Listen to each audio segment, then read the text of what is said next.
오늘 이 아침에 하나님께서 주시는 말씀 레위기 22장 10절에서 33절까지 말씀 한 절씩 교독하겠습니다. 외국인은 성물을 먹지 못할 것이며 제사장의 객이나 품꾼은 다 성물을 먹지 못할 것이니라.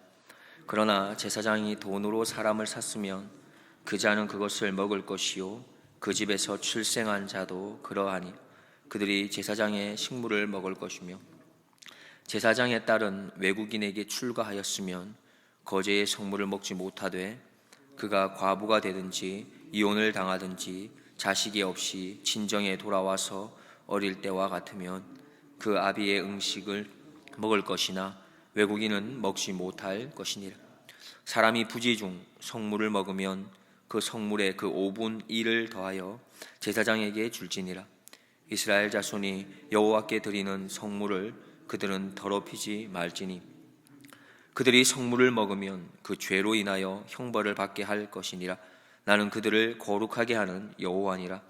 여호와께서 모세에게 일러 가라사대 아론과 그 아들들과 이스라엘 온 족속에게 고하여 이르라.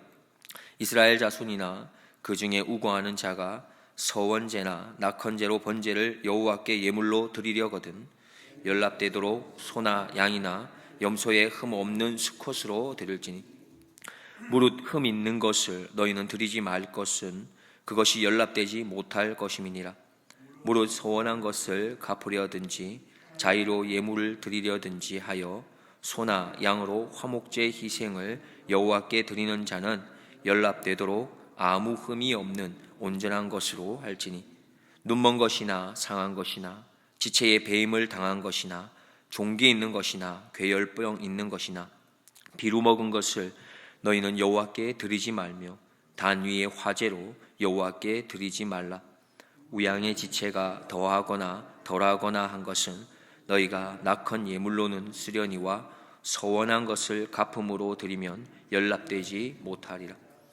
너희는 불알이 상하였거나 치였거나 터졌거나 배임을 당한 것은 여호와께 드리지 말며 너희 땅에서는 이런 일을 행치도 말지며 너희는 외방인에게서도 이런 것을 받아 너희의 하나님의 식물로 드리지 말라. 이는 결점이 있고 흠이 있는 것인즉 너희를 위하여 연납되지 못할 것임이니라. 여호와께서 모세에게 일러 가라사대 수소나 양이나 염소가 나거든 7일 동안 그 어미와 같이 있게 하라. 제8일 이후로는 여호와께 화제로 예물을 드리면 연납되리라. 암소나 암양을 물원하고 어미와 새끼를 동일에 잡지 말지니라. 너희가 여호와께 감사 희생을 드리거든 너희가 연납되도록 드릴지며 그 제물은 당일에 먹고 이튿날까지 두지 말라. 나는 여호와니라. 너희는 나의 계명을 지키며 행하라. 나는 여호와니라. 너희는 나의 성호를 욕되게 말라. 나는 이스라엘 자손 중에서 거룩해 함을 받을 것이니라. 나는 너희를 거룩하게 하는 여호와요 너희 하나님이 되려고 너희를 애굽 땅에서 인도하여 낸 자니 나는 여호와니라. 아멘. 오늘 본문을 보면 10절부터 13절까지의 성물을 먹지 못할 사람 그리고 성물을 먹을 수 있는 사람을 구분해서 말씀하고 있습니다.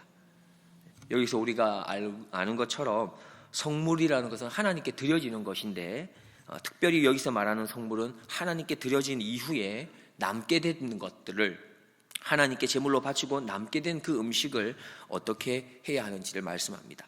우리가 아는 것처럼 성물, 하나님께 드려진 그것에서 남은 것은 오직 누구만이 얻게 되냐, 누구의 몫이 되냐 하면 제사장의 몫이 되는 것이죠.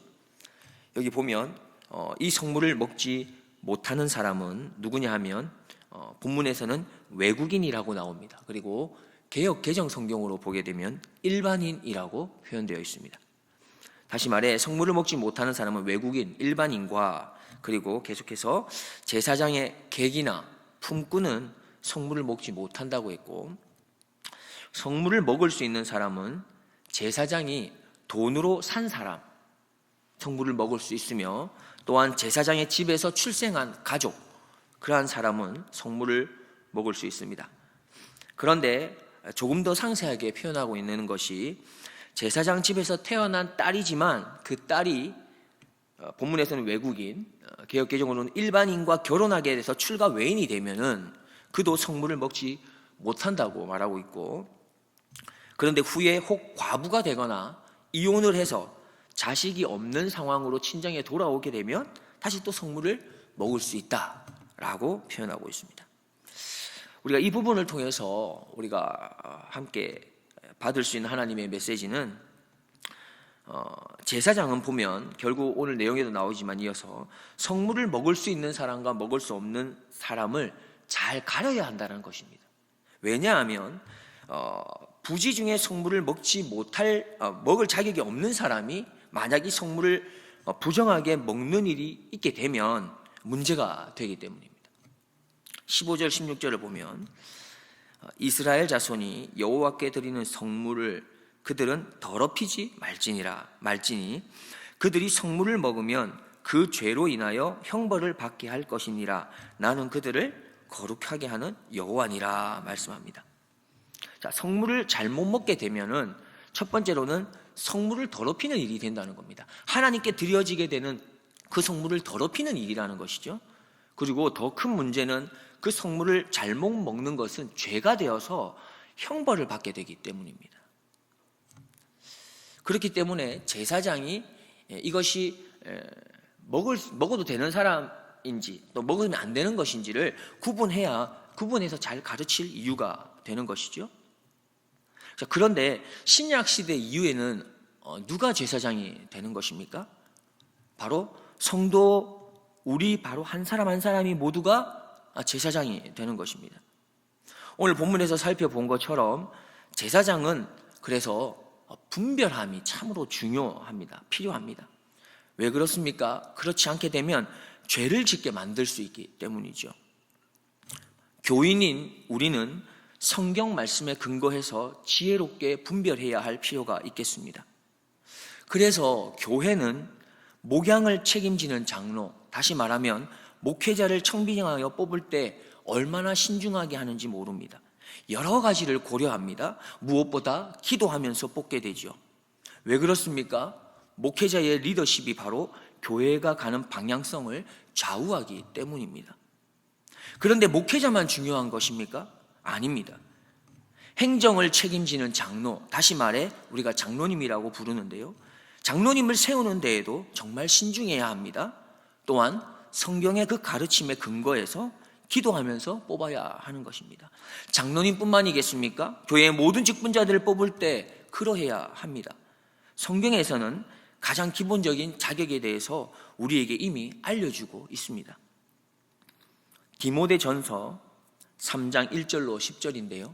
혹시 찾으실 수 있으면 함께 찾아주셔도 좋겠습니다. 디모데전서 3장 1절 이하 10절 말씀입니다. 제가 읽어드리고 혹시 찾으신 분들은 같이 보셔도 좋겠습니다. 1절에 등장하는 감독은 지금으로 말하면 목회자나 장로님을 우리가 생각하면 될 것 같습니다. 디모데전서 3장 1절로 10절 말씀 제가 봉독합니다. 미쁘다이 말이여, 사람이 감독의 직분을 얻으려면 선한 일을 사모한다 함이로다.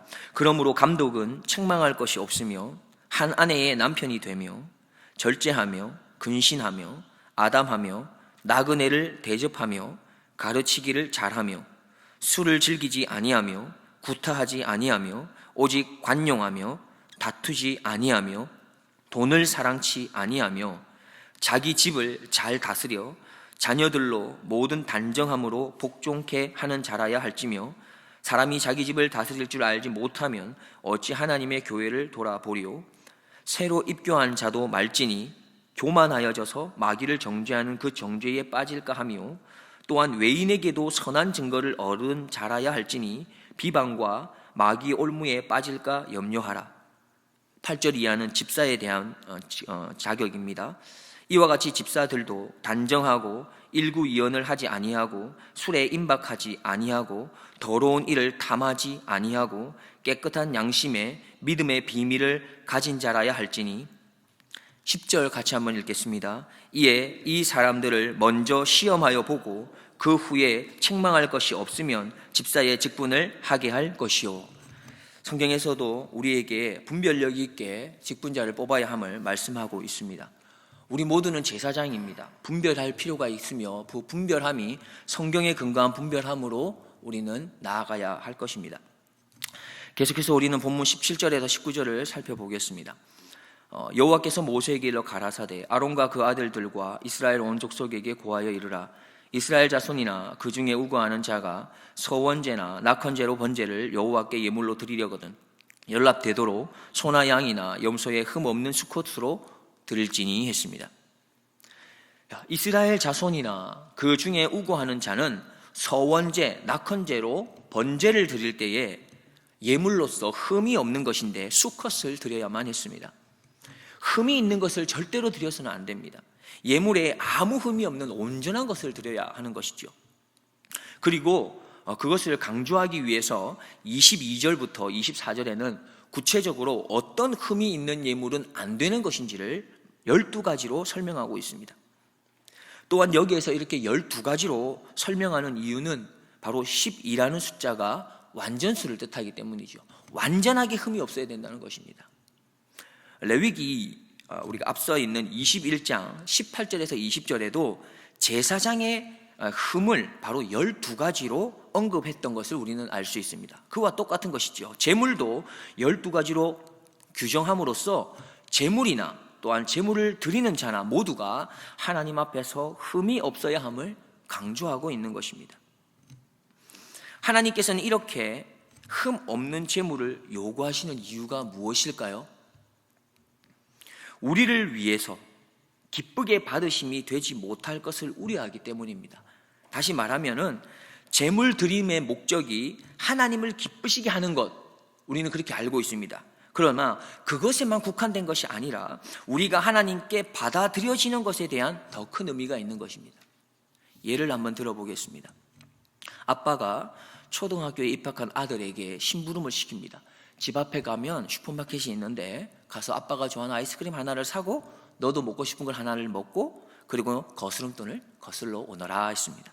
얼마 시간이 지나 아들이 아빠에게 아이스크림 하나를 사들고 왔고요. 거스름도 드렸습니다. 아빠가 그 모습을 보고 너무 좋아했고 기뻐했습니다.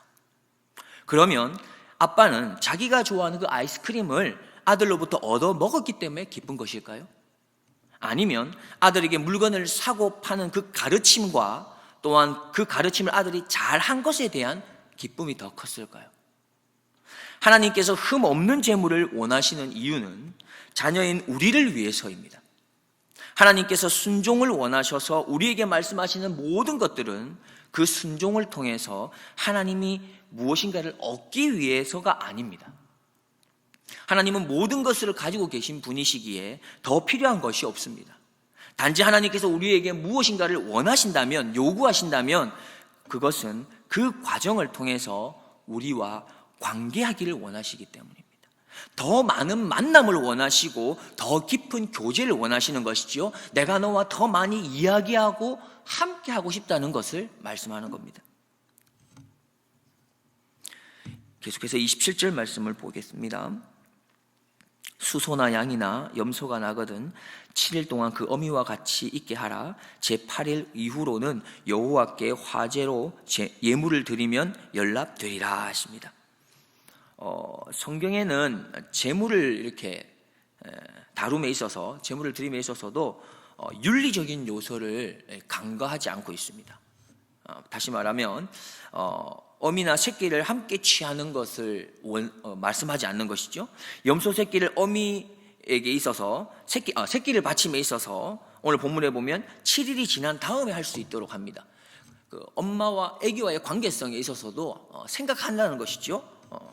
간과하지 않는다는 것입니다.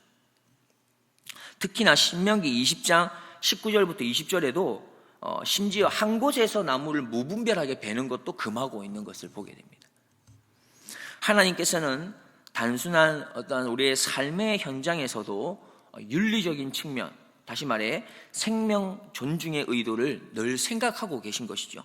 그리스도인은 그래서 세상과 구별되는 거룩함을 추구해야 하지만 세상 속에서 그리고 삶의 현장에서 거룩함을 추구하며 생명 존중의 의미를 담고 빛과 소금으로 살아내어야 하는 것입니다. 말씀을 정리하겠습니다.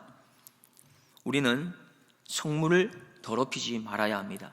즉 성도님들의 믿음으로 구별해서 그 믿음을 담아서 하나님께 드려진 것, 그 하나님의 것을 우리는 함부로 대하면 안 되는 것이죠. 여기에 있는 모든 것이 그렇습니다. 또한 제사장인 우리들은 그 성물을 더럽힘으로 형벌을 받게 되는 일이 없도록 서로가 조심해야 하는 것입니다. 서로가 성경의 그 가르침에 충실해야 하는 것이죠. 다음으로 예물은 흠이 없는 것으로 드려야 합니다. 흠 없는 예물을 드린다는 것은 지금으로 말한다면 전심을 다하는 예배를 우리는 생각할 수 있습니다. 온 마음과 정성을 다하여 드리는 예배라는 것이죠. 그 예배는 어떤 결과를 가져올까요? 우리가 온 마음과 정성을 들여 드리는 예배의 결과는 하나님과의 만남과 교제가 긴밀하게 일어납니다. 하나님의 말씀에 순종하는 걸음을 우리는 걸어갈 수 있게 되는 것이지요. 끝으로 하나님의 백성인 우리들은 세상 속에서 그리고 삶의 현장에서 생명을 존중히 여기는 마음을 가지고 하나님의 거룩함을 드러내며 살아내는 그런 빛과 소금이 되기를, 그런 하나님의 자녀들이 되기를 주님의 이름으로 축복드립니다. 기도하겠습니다. 하나님 아버지, 오늘 하루도 하나님 앞에서 시작하게 하신 은혜에 감사드립니다. 원하옵기는 우리를 거룩으로 인도하실 여호와 하나님을 날마다 우리의 마음과 우리의 삶에 초청합니다. 우리를 거룩하게 하시어 우리의 예물과 우리의 예배가 흠이 없게 하시고 한 걸음 더 나아가 우리의 삶의 일부분을 드리는 삶이 아닌 우리의 삶의 전부를 내어드리는 온전한 그리고 거룩한 삶으로 인도하여 주옵소서. 나를 통하여 하나님만이 영광을 받으시오며 나를 통하여 세상에 그리스도의 십자가 사랑이 흘러가도록 성령 충만한 하루하루를 살아내는 주님의 자녀가 되게 하여 주시옵소서. 나의 삶의 길이요 진리요 생명이신 우리 구주 예수 그리스도의 이름으로 기도드립니다. 아멘.